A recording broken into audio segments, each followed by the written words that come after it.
I made this recent video and I had to go into a mindset where I was victimized in being profiled, attacked, lied about, and lied to in 2 instances out of many. And it's not a good place to go. Now, all these people that came against me, they don't answer the calls, they won't do the right thing, they won't even apologize, okay? They won't stick to their oaths or press the laws that they press on other people for.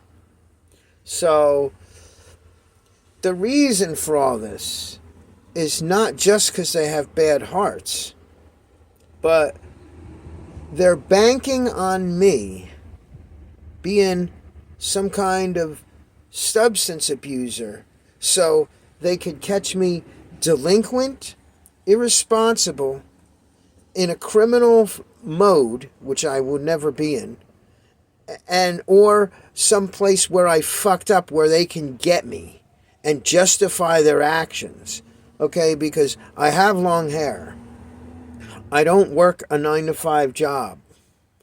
I don't live and concentrate and focus on the same things most other people do.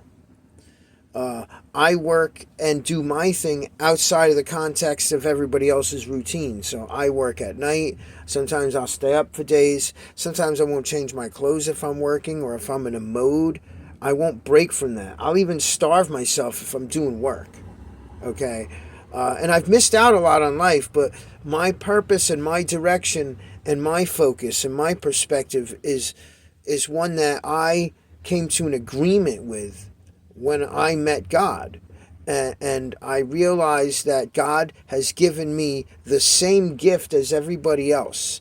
And I wanted to share my appreciation with God in thanking God. So I made promises about things that devastate people and society and families and the world and the nation of brothers and sisters and comrades and sons and daughters, that I would not be an offender, I would not be a taker, and I would live a life detached from those things that would compromise everything from my safety and my integrity to the impression I make for witnessing other people. Because if the people that I witnessed that gave me the gumption to say, you know what, I really like these people, I like what they accomplished, let me refine and manicure my goals to meet these things, because some of these people are living great lives even though there's hardships. So with that being said, I have had to take the initiative and giving myself hard shell boundaries. And to be honest, I'm on the street. I've been homeless. I went through the cop thing, being profiled, beat up. And I've learned that your friends could be anywhere at the time. And sometimes people that are homeless or addicts and even criminals that I didn't know about or knew about, but I didn't see that side of them because that wasn't the situation, didn't facilitate that. I've had great conversations, even bonded, had connections and recalls of experience to share with these people. And it allowed me to see the humane side with everything.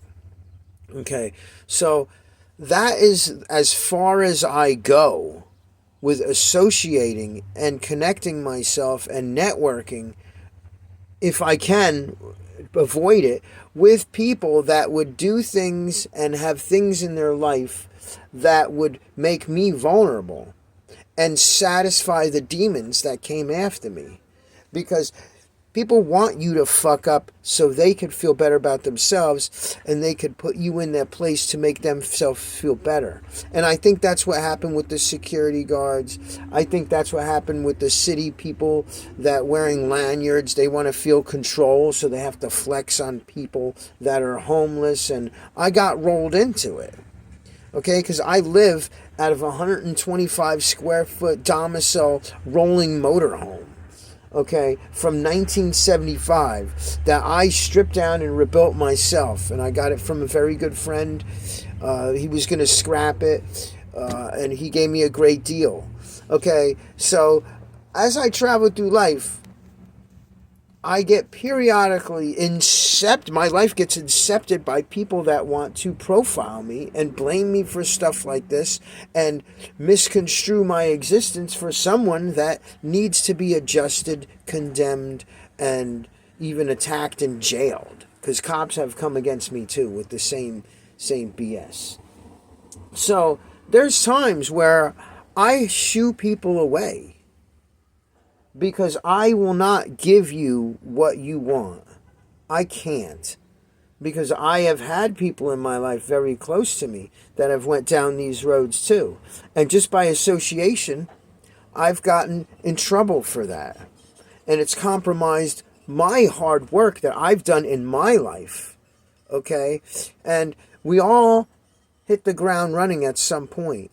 And we all are dealt the cards we are given. And it's not our decision to say, okay, their life was more difficult, so my life has to subside.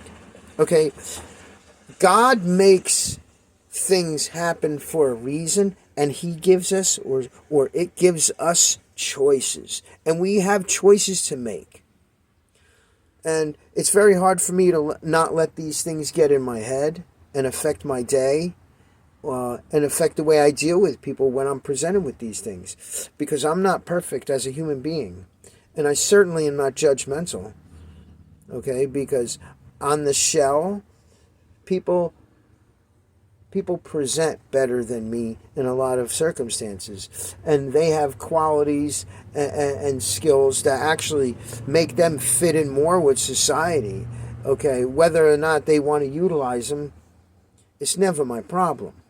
Okay, but at 50 years old, I have a right to live my life the way I want.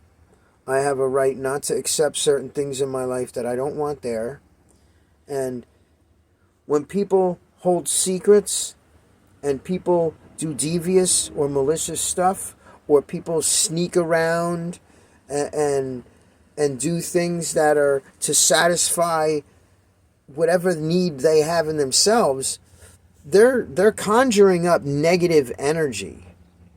And if by chance I have to have an interaction with some of these people, there's a possibility that I could hold some of that negativity and it could come off on me, because not only do I relate to the circumstances they have, in many cases, not all, doesn't matter, those aren't my cards, but I don't react good in some certain circumstances because I don't have to accept blame. I don't have to accept guilt because I live with that within myself already. And I've dealt with that my whole life. Okay? My social skills are not the best. And I know that. Okay? And I'm working on that. But for other people, they just have to understand this. And if your life is more difficult than mine, okay, maybe you can't do something that I can do. Maybe I can't do something that you can do. You know, I can't make babies. So my life and my art is a baby. And I treat it well. And I treat my body well because I want to do the best I can. And I want the young people who are very impressionable and don't think for themselves often, I want them to see something good amongst all else that is out there as an alternative choice for them to make in life, so they could be happy. If they feel like me and they feel like conforming or structuring themselves with the rest of the world is going to be a hindrance to their whole existence. You know, some people, it hurts to sit places for hours at a time, whether it's on a computer screen or at a machine in a factory or in an office, you know, talking, or out on the street working. A lot of people can't do a lot of things. So I have to beat the odds myself because I already know this and I see this in other people. And all I could say at this point is do the best you can. Accept and take what you have in your life as it is. And either embrace what's good and move on from what is not good and suiting you, or there really is no other choice, because the other choice is by force, aggression, anger, threats, and negativity. And there's a place and time for that.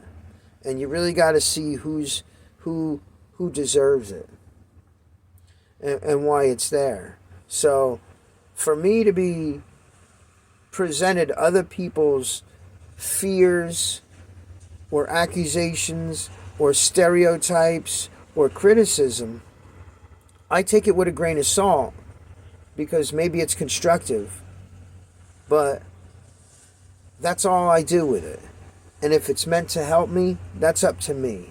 No one can come in my life and say, you need to do better, you're not doing right, okay? And I don't do that to other people, but if that life affects my life and threatens my life, then that's why I have the videos that I've made. And that's it. So I didn't cast the first stone. I never cast the first stones. And maliciousness, those are little tiny pebbles that amount to a brick wall and sand, thrown in the eye of our Creator. So go in peace and much strength and fortitude for those with golden hearts.